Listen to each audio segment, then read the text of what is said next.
어머니는 암수술을 한 번 받으셨다. 한 번이라는 말은 짧지만 그 한 번은 우리 가족에게 계절 하나를 통째로 바꿔놓았다. 수술실 앞에서 기다리던 시간은 길고도 조용했다. 문 하나를 사이에 두고 내가 할 수 있는 건 손끝이 저릴 만큼 두 손을 모으는 일뿐이었다. 의료진이 오가고 바퀴 소리가 지나가고 누군가의 한숨이 들릴 때마다 마음이 덜컥 내려앉았다. 그날 이후 나는 알게 됐다. 사랑하는 사람을 지키고 싶을수록 사람은 더 무력해진다는 것을. 수술이 끝났다고 해서 모든 게 끝나는 건 아니었다. 그 다음부터는 회복이라는 이름의 시간이 시작됐다. 좋은 날과 나쁜 날이 번갈아 왔고 괜찮아 보이던 얼굴이 다음 날엔 다시 지쳐 보이기도 했다. 나는 그 출렁임을 옆에서 보며 자주 생각했다.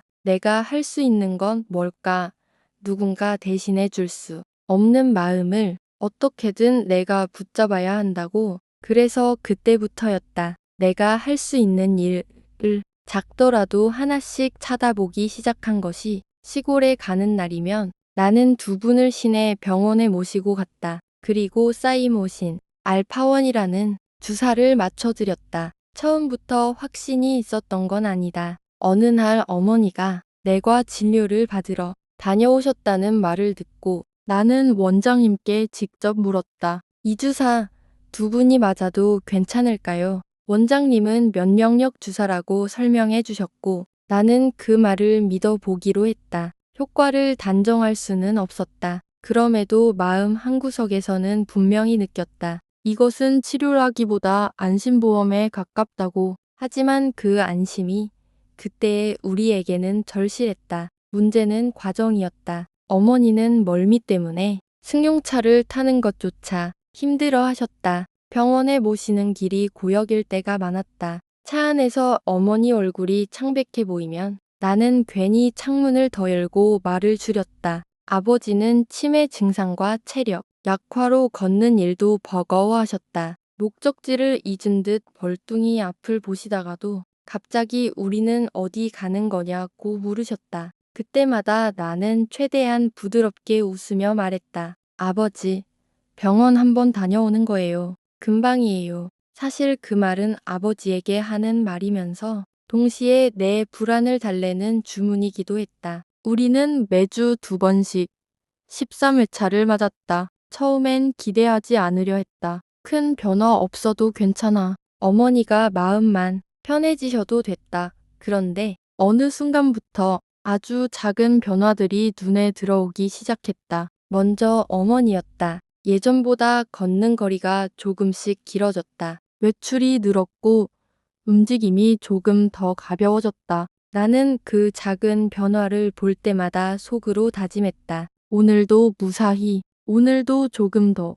그 다짐이 쌓이는 만큼 내 마음도 조금씩 덜 흔들렸다. 그 다음은 아버지였다. 아버지는 엉덩이를 이용해 끌며 움직이던 날이 많았는데 어느 날부터는 자리에서 일어서서 천천히라도 발을 옮기기 시작하셨다. 그게 주사 덕분인지 시간이 준 회복인지 혹은 가족이 곁에 있다는 안정감 때문인지 나는 확신할 수 없다. 다만 확실한 건 하나였다. 그 모습을 보는 순간 내 가슴이 조금 풀렸다는 것, 숨이 한 번 더 들어왔다는 것, 아, 오늘은 어제보다 낫다는 느낌이 내 안에서 조용히 자라났다는 것. 나는 주변에 자랑도 했다. 우리 부모님 조금 나아지신 것 같아. 그 말에는 자랑보다 간절함이 더 많았다. 혹시라도 이 변화가 멈출까봐, 다시 나빠질까봐 나는 자꾸 괜찮아지고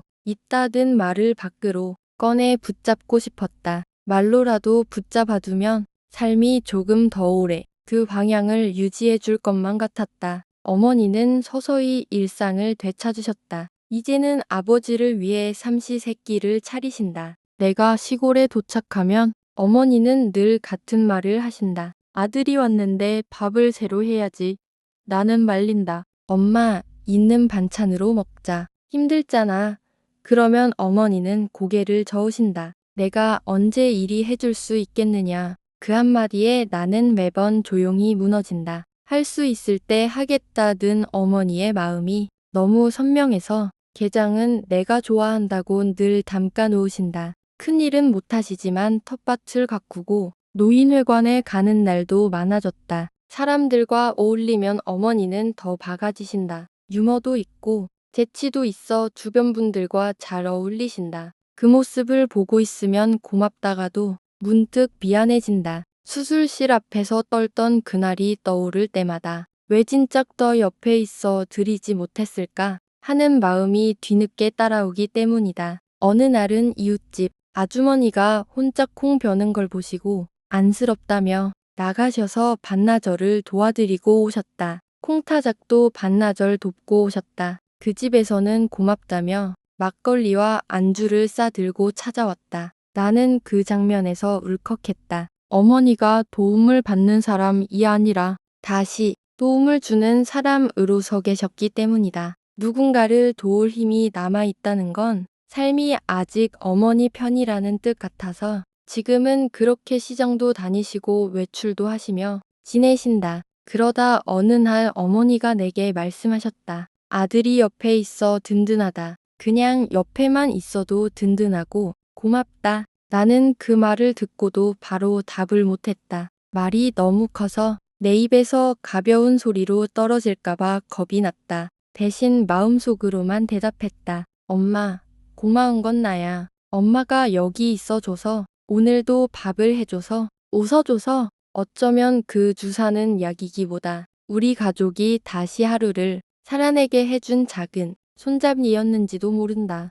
우리는 기적 같은 완치를 바라며 사는 게 아니라 평범한 하루를 지켜내며 살아간다. 그리고 그 평범함이 세상에서 제일 큰 선물이라는 걸 요즘 나는 자주 배운다. 그 선물을 잃지 않으려고 나는 오늘도 조용히 다음 하루를 준비한다.